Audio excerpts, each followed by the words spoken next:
Rich Dad, Poor Dad. Lesson 5. The rich invent money. Often in the real world, it's not the smart who get ahead, but the bold. Last night, I took a break from writing and watched a TV program on the history of a young man named Alexander Graham Bell. Bell had just patented his telephone and was having growing pains because the demand for his new invention was so strong. Needing a bigger company, he then went to the giant at that time, Western Union, and asked them if they would buy his patent and his tiny company. He wanted $100,000 for the whole package. The president of Western Union scoffed at him and turned him down, saying the price was ridiculous.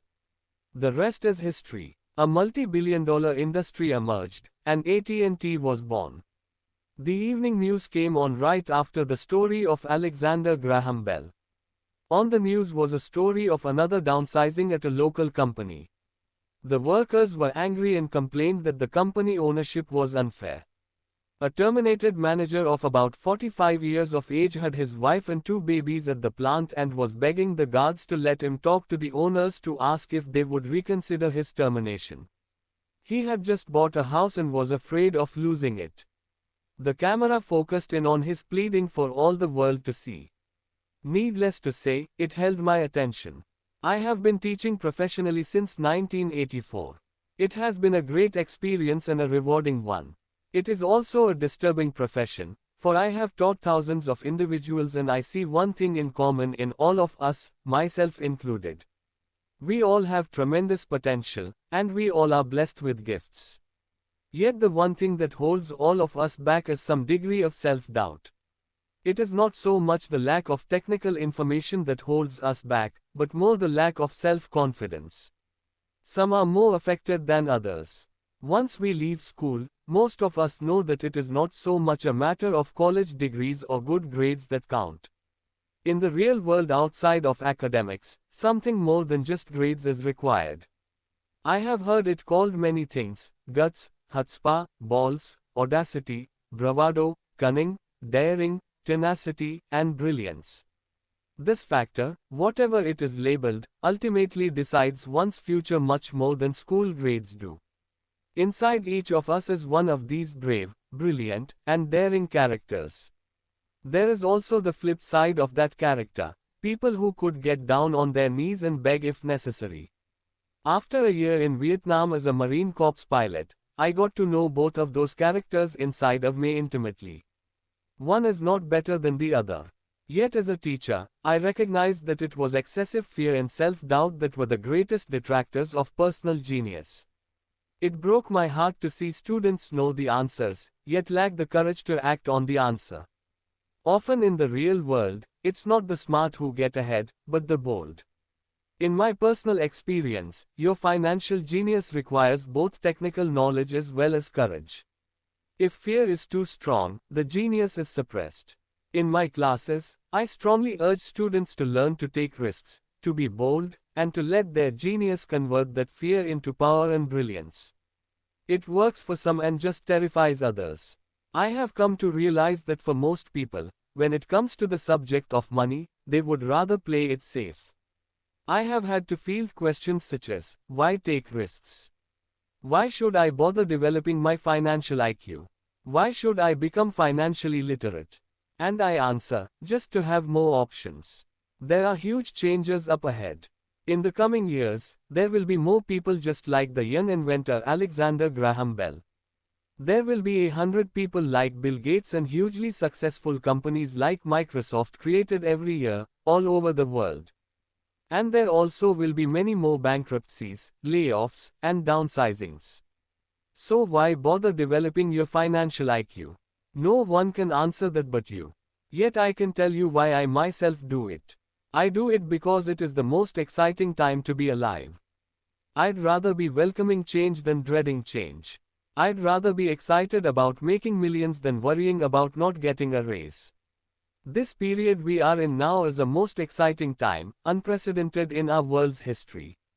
Generations from now, people will look back at this period of time and remark at what an exciting era it must have been. It was the death of the old and birth of the new. It was full of turmoil, and it was exciting. So why bother developing your financial IQ? Because if you do, you will prosper greatly. And if you don't, this period of time will be a frightening one. It will be a time of watching some people move boldly forward while others cling to worn-out life preservers. Land was wealth 300 years ago. So the person who owned the land owned the wealth. Later, wealth was in factories and production, and America rose to dominance. The industrialist owned the wealth. Today, wealth is in information. And the person who has the most timely information owns the wealth. The problem is that information flies around the world at the speed of light. The new wealth cannot be contained by boundaries and borders as land and factories were. The changes will be faster and more dramatic. There will be a dramatic increase in the number of new multimillionaires. There also will be those who are left behind. I find so many people struggling today, often working harder, simply because they cling to old ideas. They want things to be the way they were, and they resist change. I know people who are losing their jobs or their houses, and they blame technology or the economy or their boss. Sadly, they fail to realize that they might be the problem. Old ideas are their biggest liability. It is a liability simply because they fail to realize that while that idea or way of doing something was an asset yesterday, yesterday is gone. One afternoon I was teaching how to invest using a board game I had invented, Cash Flow Registered, as a teaching tool. A friend had brought someone along to attend the class. This friend of a friend was recently divorced, had been badly burned in the divorce settlement, and was now searching for some answers. Her friend thought the class might help. The game was designed to help people learn how money works. In playing the game, they learn about the interaction of the income statement with the balance sheet. They learn how cash flows between the two and how the road to wealth is through striving to increase your monthly cash flow from the asset column to the point that it exceeds your monthly expenses. Once you've accomplished this, you are able to get out of the rat race and out onto the fast track. As I have said, some people hate the game, some love it, and others miss the point. This woman missed a valuable opportunity to learn something. In the opening round, she drew a doodad card with the boat on it. At first she was happy. Oh, I've got a boat. Then, as her friend tried to explain how the numbers worked on her income statement and balance sheet, she got frustrated because she had never liked math. The rest of her table waited while her friend continued explaining the relationship between the income statement, balance sheet, and monthly cash flow. Suddenly, when she realized how the numbers worked, it dawned on her that her boat was eating her alive. Later on in the game, she was also downsized and had a child. It was a horrible game for her. After the class, her friend came by and told me that she was upset. She had come to the class to learn about investing and did not like the idea that it took so long to play a silly game. Her friend attempted to tell her to look within herself to see if the game reflected her in any way. With that suggestion, the woman, "You can play Cashflow Classic on the web and learn how money works," demanded her money back. She said that the very idea that a game could be a reflection of her was ridiculous. Her money was promptly refunded, and she left. Since 1984, I have made millions simply by doing what the school system does not do. In school, most teachers lecture. I hated lectures as a student. I was soon bored, and my mind would drift. In 1984, I began teaching via games and simulations, and I still rely on these tools today. I always encourage adult students to look at games as reflecting back to them what they know and what they need to learn. Most importantly, games reflect behavior. They are instant feedback systems. Instead of the teacher lecturing you, the game is giving you a personalized lecture, one that is custom made just for you. The friend of the woman who left later called to give me an update. She said her friend was fine and had calmed down. In her cooling off period, she could see some slight relationship between the game and her life. Although she and her husband did not own a boat, they did own everything else imaginable. She was angry after their divorce, both because he had run off with a younger woman and because, after 20 years of marriage, They had accumulated little in the way of assets. There was virtually nothing for them to split. Their 20 years of married life had been incredible fun, but all they had accumulated was a ton of doodads. She realized that her anger at doing the numbers, the income statement and balance sheet, came from her embarrassment about not understanding them. She had believed that finances were the man's job. She maintained the house and did the entertaining, and he handled the finances. She was now quite certain that in the last 5 years of their marriage, he had hidden money from her. She was angry at herself for not being more aware of where the money was going, as well as for not knowing about the other woman. Games reflect behavior. They are instant feedback systems.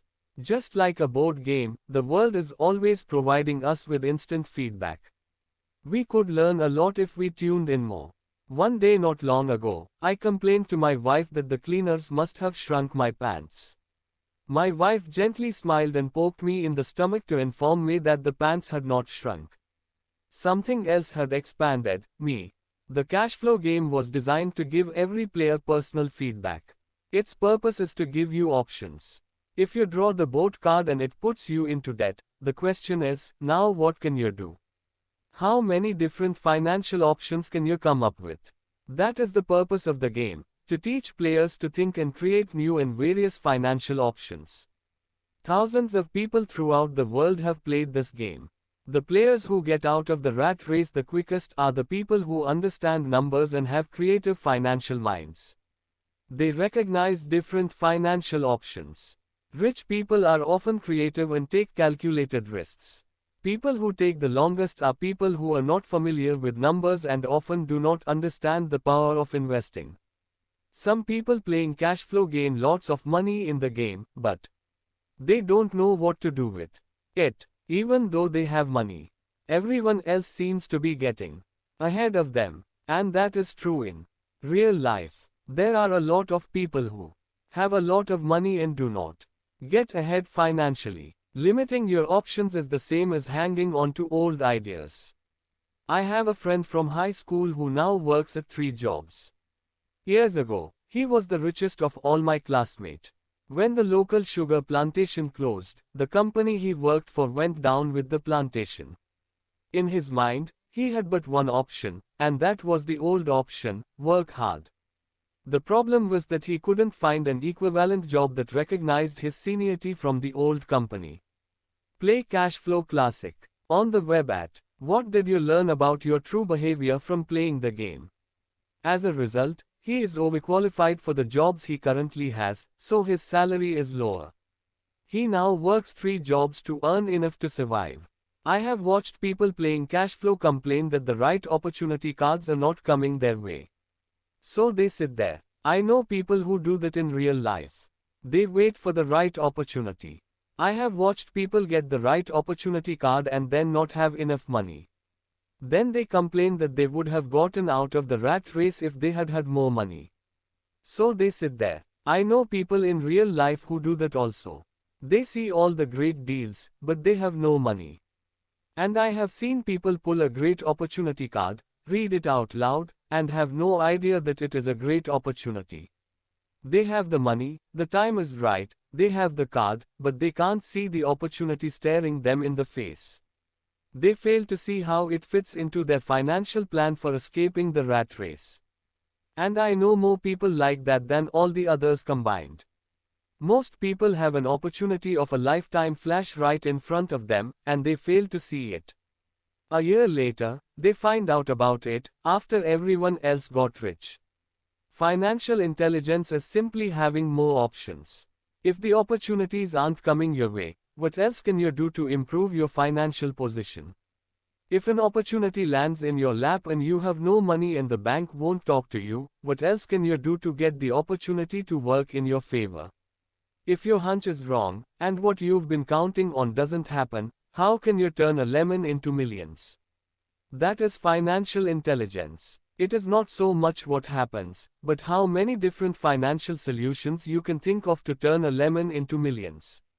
It is how creative you are in solving financial problems.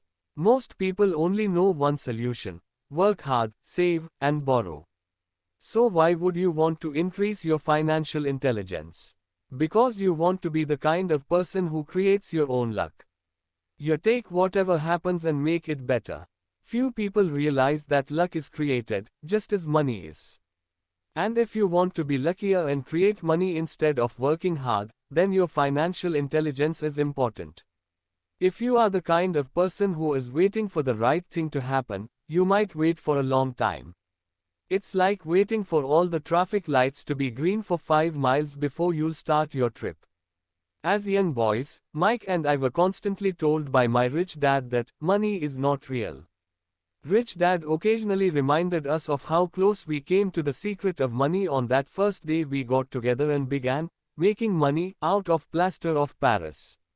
The poor and middle class work for money, he would say. The rich make money. The more real you think money is, the harder you will work for it. If you can grasp the idea that money is not real, you will grow richer faster. What is it? Was a question Mike and I often came back with. What is money if it is not real? What we agree it is, was all Rich Dad would say. The single most powerful asset we all have is our mind. If it is trained well, it can create enormous wealth seemingly instantaneously. An untrained mind can also create extreme poverty that can crush a family for generations. In the information age, money is increasing exponentially. A few individuals are getting ridiculously rich from nothing, just ideas and agreements. If you ask many people who trade stocks or other investments for a living, they see it done all the time. Often, millions can be made instantaneously from nothing. And by nothing, I mean no money was exchanged. It is done via agreement, a hand signal in a trading pit, a blip on a trader's screen in Lisbon from a trader's screen in Toronto and back to Lisbon, a call to my broker to buy and a moment later to sell. Money did not change hands. Agreements did. So why develop your financial genius? Only you can answer that. I can tell you why I have been developing this area of my intelligence. I do it because I want to make money fast. Not because I need to, but because I want to. It is a fascinating learning process. I develop my financial IQ because I want to participate in the fastest game in. The single most powerful asset we all have is our mind.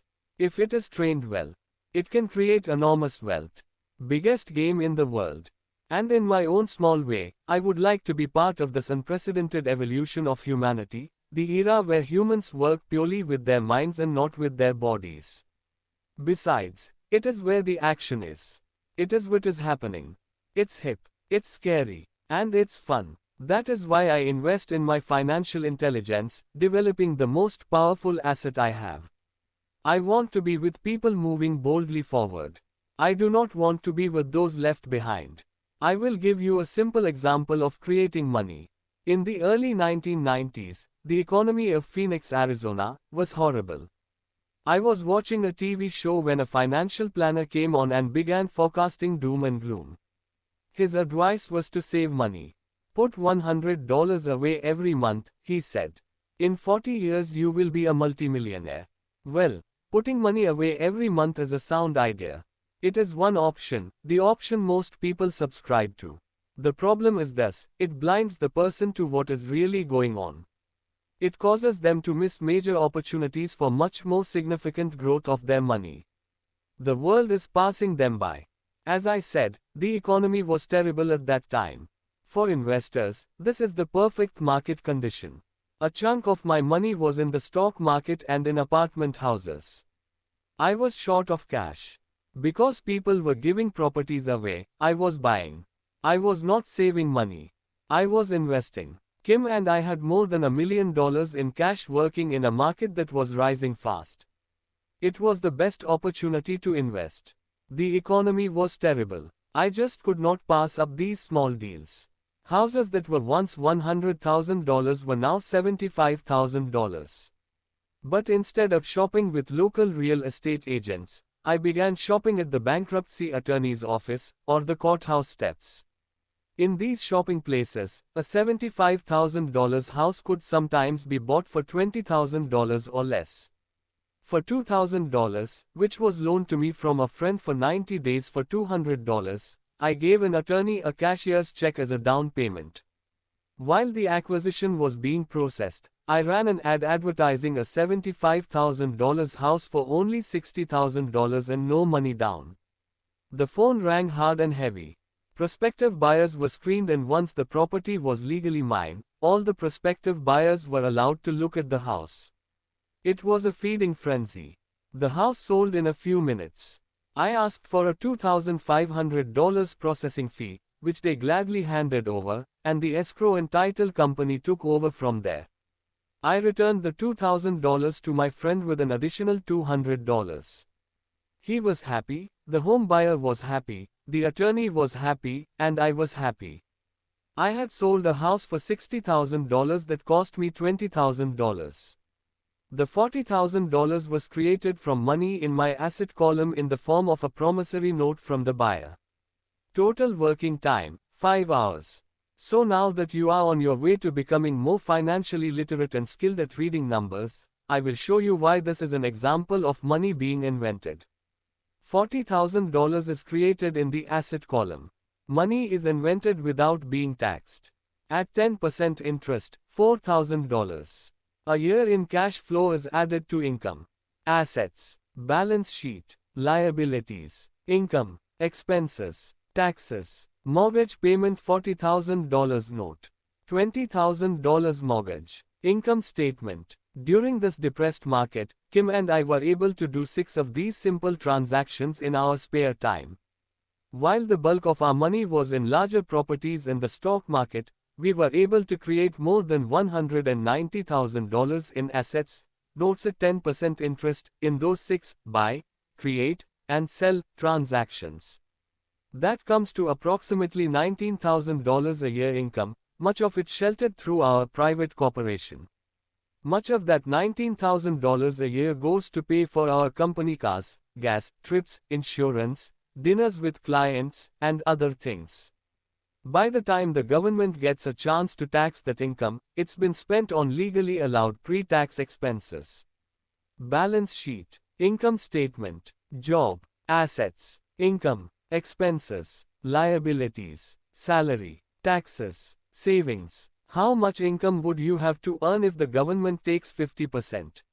In taxes, how long would it take you to save $40,000? This was a simple example of how money is invented, created, and protected using financial intelligence.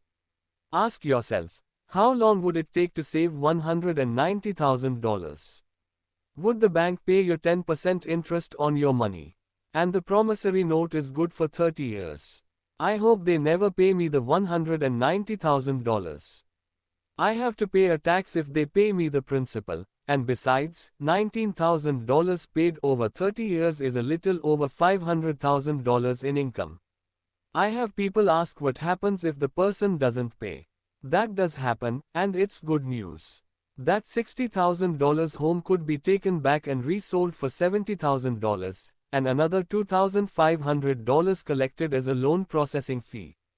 It would still be a zero-down transaction in the mind of the new buyer. And the process would go on. The first time I sold the house, I paid back the $2,000, so technically, I have no money in the transaction. My return on investment, ROI, is infinity. It's an example of no money making a lot of money. In the second transaction, when resold, I would have put $2,000 in my pocket and re-extended the loan to 30 years. What would my ROI be if I got paid money to make money? I do not know, but it sure beats saving $100 a month, which actually starts out as $150 because it's after-tax income for 40 years earning low interest. And again, you are taxed on the interest. That is not too intelligent. It may be safe, but it's not smart. A few years later, as the Phoenix real estate market strengthened, those houses we sold for $60,000 became worth $110,000. Foreclosure opportunities were still available, but became rare. It cost a valuable asset, my time, to go out looking for them. Thousands of buyers were looking for the few available deals. The market had changed. It was time to move on and look for other opportunities to put in the asset column. You can't do that here. That is against the law. You are lying. I hear those comments much more often than, can you show me how to do that?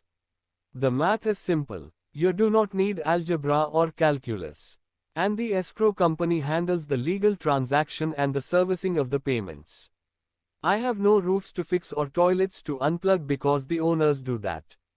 It's their house. Occasionally someone does not pay.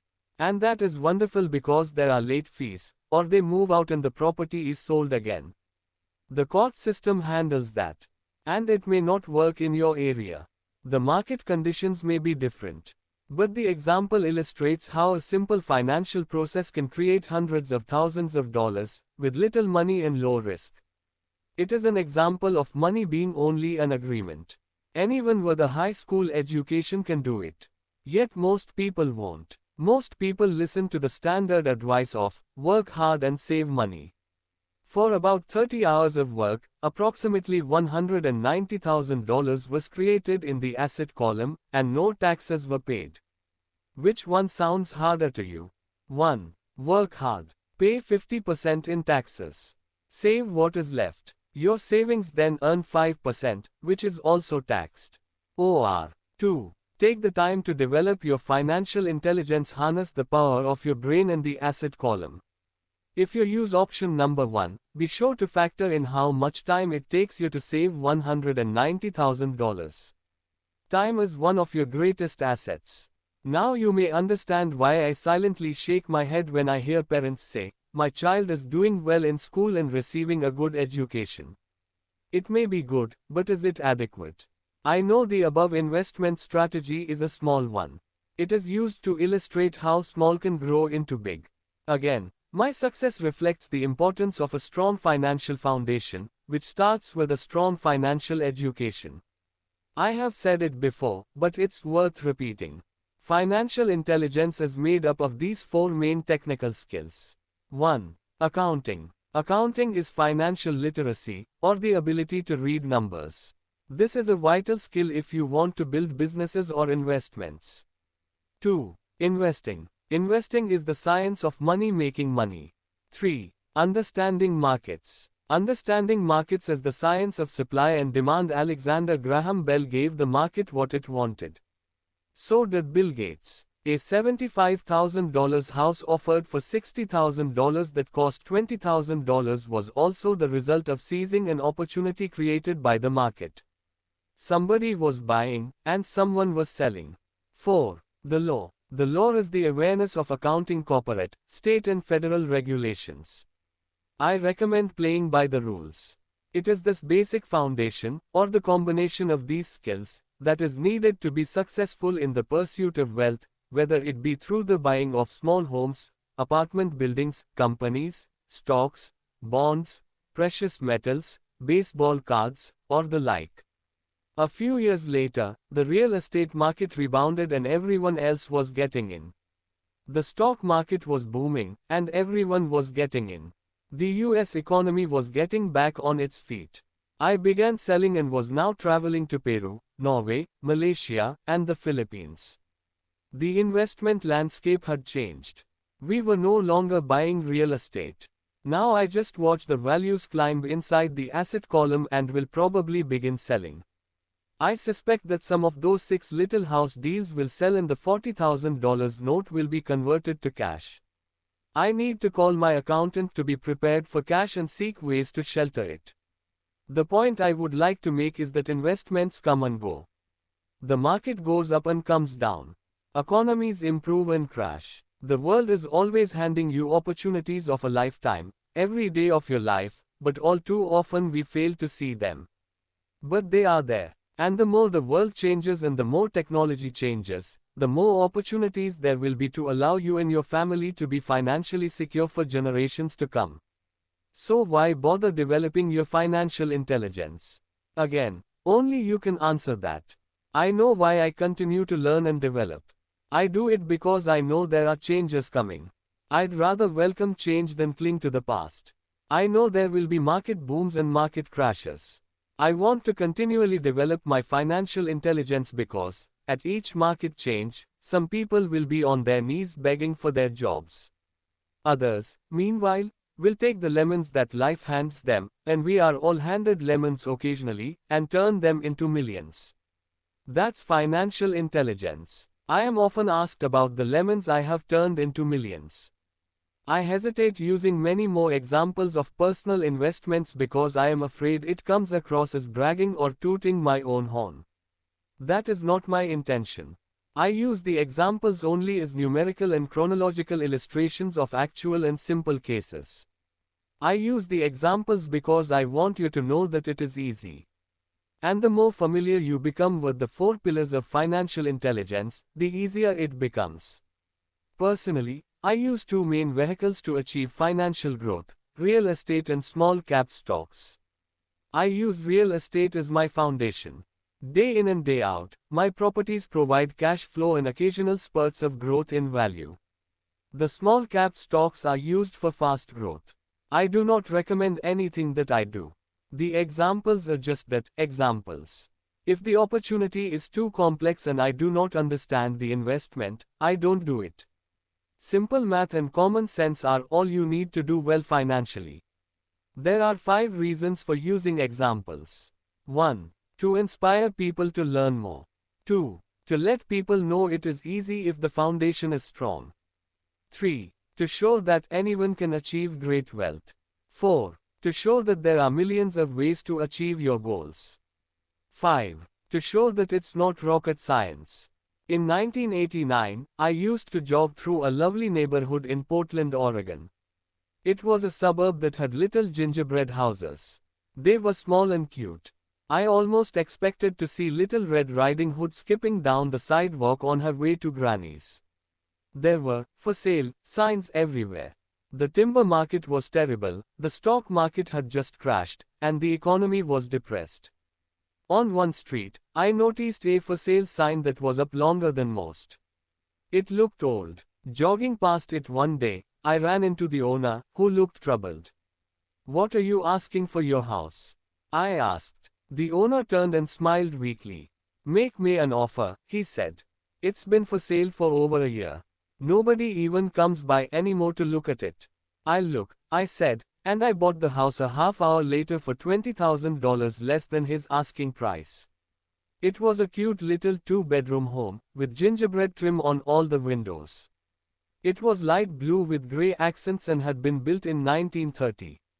Inside there was a beautiful rock fireplace, as well as 2 tiny bedrooms. It was a perfect rental house. I gave the owner $5,000 down for a $45,000 house that was really worth $65,000, except that no one wanted to buy it. The owner moved out in a week, happy to be free, and my first tenant moved in, a local college professor. After the mortgage, expenses, and management fees were paid, I put a little less than $40 in my pocket at the end of each month. Hardly exciting. A year later, the depressed Oregon real estate market had begun to pick up. California investors, flush with money from their still booming real estate market, were moving north and buying up Oregon and Washington. I sold that little house for $95,000 to a young couple from California who thought it was a bargain. My capital gains of approximately $40,000 were placed into a 1031 tax-deferred exchange, and I went shopping for a place to put my money. In about a month, I found a 12-unit apartment house right next to the Intel plant in Beaverton, Oregon. The owners lived in Germany, had no idea what the place was worth, and again, just wanted to get out of it. I offered $275,000 for a $450,000 building. They agreed to $300,000. I bought it, and held it for 2 years. Utilizing the same 1031 exchange process, we sold the building for $495,000 and bought a 30-unit apartment building in Phoenix, Arizona. We had moved to Phoenix by then to get out of the rain, and needed to sell anyway. Like the former Oregon market, the real estate market in Phoenix was depressed. The price of the 30-unit apartment building in Phoenix was $875,000, with $225,000 down. The cash flow from the 30 units was a little over $5,000 a month. The Arizona market began moving up and, a few years later, a Colorado investor offered us $1.2 million for the property. The point of this example is how a small amount can grow into a large amount. Again, it is a matter of understanding financial statements, investment strategies, a sense of the market, and the laws. If people are not versed in these subjects, then obviously they must follow standard dogma, which is to play it safe, diversify, and only invest in secure investments. The problem with secure investments is that they are often sanitized, that is, made so safe that the gains are less. The problem with secure investments is that they are often sanitized, that is, made so safe that the gains are less. Most large brokerage houses will not touch speculative transactions in order to protect themselves and their clients. And that is a wise policy. The really hot deals are not offered to people who are novices. Often, the best deals that make the rich even richer are reserved for those who understand the game. It is technically illegal to offer speculative deals to someone who is considered not sophisticated, but of course it happens. The more sophisticated I get, the more opportunities come my way. Another case for developing your financial intelligence over a lifetime is simply that more opportunities are presented to you. And the greater your financial intelligence, the easier it is to tell whether a deal is good. It's your intelligence that can spot a bad deal, or make a bad deal good. The more I learn, and there is a lot to learn, the more money I make simply because I gain experience and wisdom as the years go on. I have friends who are playing it safe, working hard at their profession, and failing to gain financial wisdom, which does take time to develop. My overall philosophy is to plant seeds inside my asset column. That is my formula. I start small and plant seeds. Some grow, some don't. Inside our real estate corporation, we have property worth several $1 million. It is our own REIT, or real estate investment trust. The point I am making is that most of those millions started out as little $5,000 to $10,000 investments. All of those down payments were fortunate to catch a fast rising market and increase tax-free. We traded in and out several times over a number of years. We also own a stock portfolio, surrounded by a corporation that Kim and I call our personal mutual fund. We have friends who deal specifically with investors like us who have extra money each month to invest.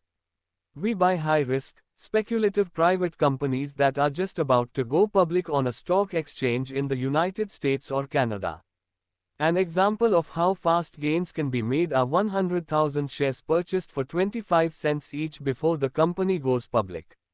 6 months later, the company is listed, and the 100,000 shares now are worth $2 each.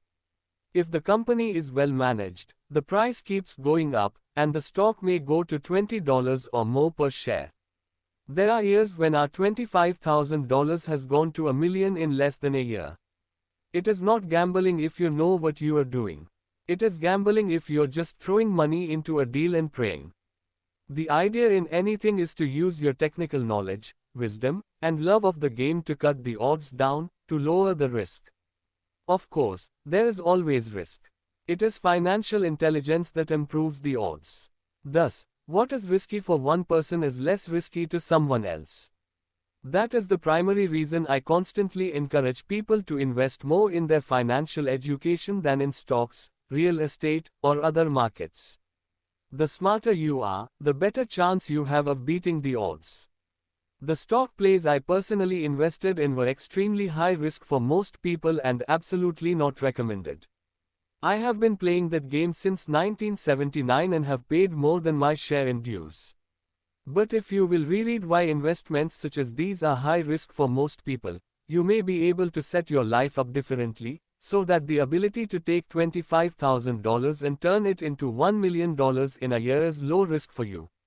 As stated earlier, nothing I have written is a recommendation. It is only used as an example of what is simple and possible. What I do is small potatoes in the grand scheme of things.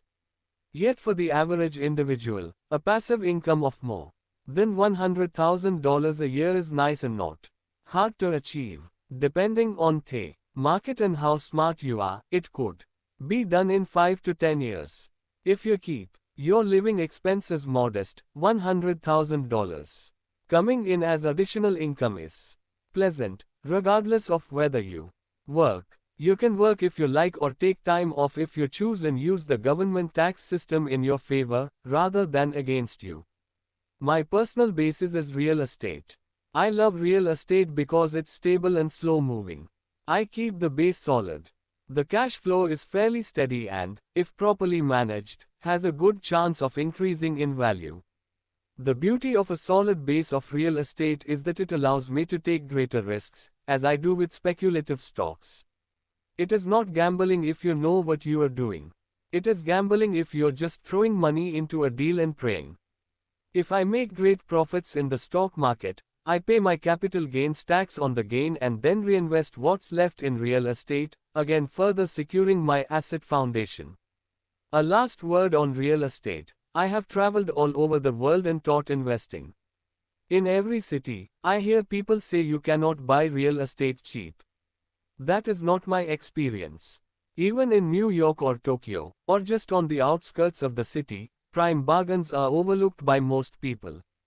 In Singapore, with their high real estate prices, there are still bargains to be found within a short driving distance. So whenever I hear someone say, "You can't do that here," pointing at me, I remind them that maybe the real statement is, "I don't know how to do that here, yet." Great opportunities are not seen with your eyes. They are seen with your mind. Most people never get wealthy simply because they are not trained financially to recognize opportunities right in front of them. I am often asked, how do I start? In the final chapter of this book, I offer 10 steps that I followed on the road to my financial freedom. But always remember to have fun. When you learn the rules and the vocabulary of investing and begin to build your asset column, I think you'll find that it's as fun a game as you've ever played. Sometimes you win and sometimes you learn, but have fun. Most people never win because they're more afraid of losing. That is why I found school so silly. In school we learn that mistakes are bad, and we are punished for making them. Yet if you look at the way humans are designed to learn, we learn by making mistakes. We learn to walk by falling down. If we never fell down, we would never walk. The same is true for learning to ride a bike. I still have scars on my knees, but today I can ride a bike without thinking. The same is true for getting rich. Unfortunately, the main reason most people are not rich is because they are terrified of losing. Winners are great opportunities, are not seen with your eyes. They are seen with your mind. Not afraid of losing, but losers are. Failure is part of the process of success. People who avoid failure also avoid success. I look at money much like my game of tennis. I play hard, make mistakes, correct, make more mistakes, correct, and get better. If I lose the game, I reach across the net, shake my opponent's hand, smile, and say, "See you next Saturday." There are two kinds of investors. 1. The first and most common type is a person who buys a packaged investment. They call a retail outlet, such as a real estate company, a stockbroker, or a financial planner, and they buy something. It could be a mutual fund, a REIT, a stock, or a bond. It is a clean and simple way of investing. An analogy would be a shopper who goes to a computer store and buys a computer right off the shelf. 2. The second type is an investor who creates investments. This investor usually assembles a deal in the same way a person who buys components builds a computer. I do not know the first thing about putting components of a computer together, but I do know how to put pieces of opportunities together, or know people who know how. It is the second type of investor who is the more professional investor. Sometimes it may take years for all the pieces to come together. And sometimes they never do. It's the second type of investor that my rich dad encouraged me to be. It is important to learn how to put the pieces together, because that is where the huge wins reside, and sometimes some huge losses if the tide goes against you. If you want to be the second type of investor, you need to develop three main skills. 1. Find an opportunity that everyone else missed. You see with your mind what others miss with their eyes. For example, a friend bought this rundown old house. It was spooky to look at. Everyone wondered why he bought it. What he saw that we did not was that the house came with 4 extra empty lots. He discovered that after going to the title company. After buying the house, he tore the house down and sold the 5 lots to a builder for 3 times what he paid for the entire package. He made $75,000 for 2 months of work. It's not a lot of money, but it sure beats minimum wage. And it's not technically difficult. 2. Raise money. The average person only goes to the bank. This second type of investor needs to know how to raise capital, and there are many ways that don't require a bank. To get started, I learned how to buy houses without a bank. It was the learned skill of raising money, more than the houses themselves, that was priceless. All too often I hear people say, the bank won't lend me money, or, I don't have the money to buy it. If you want to be a type 2 investor, you need to learn how to do that, which stops most people. In other words, a majority of people let their lack of money stop them from making a deal. If you can avoid that obstacle, you will be millions ahead of those who don't learn those skills. There have been many times I have bought a house, a stock, or an apartment building without a penny in the bank. I once bought an apartment house for $1.2 million. I did what is called tying it up with a written contract between seller and buyer. I then raised the $100,000 deposit, which bought me 90 days to raise the rest of the money. Why did I do it? Simply because I knew it was worth $2 million. I never raised the money. Instead, the person who put up the $100,000 gave me $50,000 for finding the deal, took over my position, and I walked away. Total working time, 3 days. Again, it's what you know more than what you buy. Investing is not buying. It's more a case of knowing. 3. Organize smart people. Intelligent people are those who work with or hire a person who is more intelligent than they are. When you need advice, make sure you choose your advisor wisely. There is a lot to learn, but the rewards can be astronomical. If you do not want to learn those skills, then being a type 1 investor is highly recommended. It is what you know that is your greatest wealth. It is what you do not know that is your greatest risk. There is always risk, so learn to manage risk instead of avoiding it. Chapter 6. Lesson 6. Work to learn, don't work for money. Job security meant everything to my educated dad.